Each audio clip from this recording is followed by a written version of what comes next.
A palavra de Deus diz em João, no capítulo 4, versículo 10, diz assim: Jesus respondeu e disse-lhe: Se tu conheceras o dom de Deus e quem é que te diz, dai-me de beber, tu lhe pedirias e ele te daria água viva. Olha só que passagem maravilhosa. Jesus teve um encontro com uma mulher chamada samaritana. A Bíblia fala que ele estava passando por Samaria e ele era necessário passar por uma cidade chamada Sicar, mas era necessário porque Jesus queria ter um encontro com uma mulher samaritana.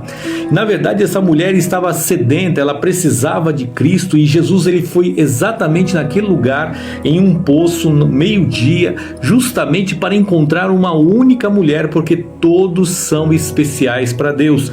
E de repente ele encontra esta mulher, aquela mulher estava pegando água, Jesus pede, começa a ter um diálogo ali com aquela mulher, e ali nós aprendemos a primeira lição. A palavra fala que Jesus ele quebra barreiras, porque naquela época era proibido que um judeu se comunicasse com os samaritanos, muito menos era improvável que um homem se comunicasse com uma mulher, porque ela era samaritana e Jesus era judeu. Mas Jesus veio nessa terra para quebrar todas as barreiras, seja ela ética, seja barreiras sociais, seja barreira moral. Aquela mulher ela não tinha um passado muito bom, mas Jesus foi naquele lugar para encontrar aquela mulher. Sabe por quê? Porque o amor tem que prevalecer sobre o preconceito. E eu quero dizer uma coisa para você: você foi chamado por Deus para vencer todos os preconceitos e pregar o evangelho de Jesus Cristo com amor. A segunda lição que nós aprendemos nesta passagem, quando nós olhamos as escrituras sagradas, é: a sede errada é a fonte certa. Aquela mulher ela estava sedenta. Aquela mulher ela estava precisando de Jesus Cristo. Ela chegou naquele lugar e Jesus falou para ela assim: olha, quem beber desta água tornará a ter sede, mas aquele que beber da água que eu lhe der nunca mais terá sede, porque a água que eu lhe der se fará nele uma fonte que vai jorrar para a vida eterna. Eu quero dizer uma coisa para você, que não adianta o ser humano tentar satisfazer a fome e a sede espiritual através de coisas materiais. Às vezes a pessoa pensa assim: não, se eu adquirir muita riqueza, se eu adquirir status, se eu adquirir bens, se eu adquirir uma posição social, se eu ter casa, carros, e se eu for um grande líder, isso vai satisfazer a minha alma. Mas não satisfaz. Sabe por quê? Porque o único que pode matar a nossa sede se chama Jesus. Terceira coisa, Jesus confronta aquela mulher com amor. Jesus olha para aquela mulher já tinha tido 5 maridos. Jesus fala assim: vai buscar o teu marido. Jesus não falou aquilo com o objetivo de acusar. A mulher falou: eu não tenho marido.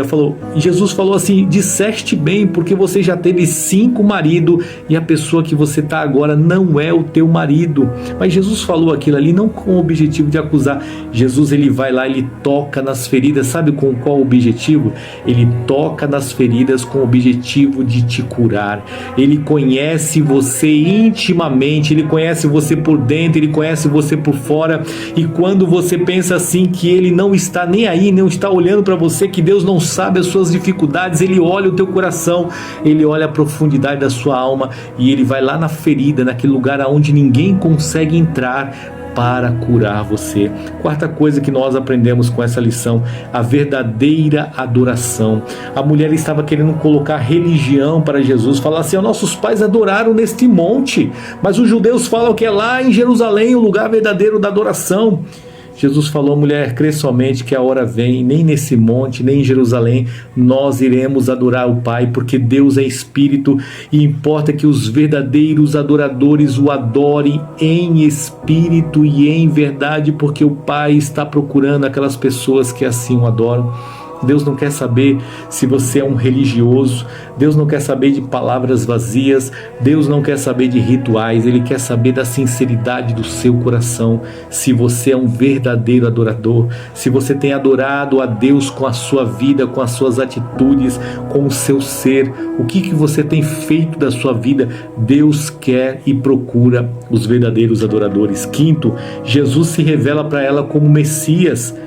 A mulher falou assim, ó, quando o Messias vier, ele vai nos revelar todas as coisas. E Jesus falou para ela assim, eu sou o verdadeiro Messias. Sabe por quê? Porque Jesus não foi para se revelar para os grandes de Samaria, ele foi para se revelar para uma mulher que era simples.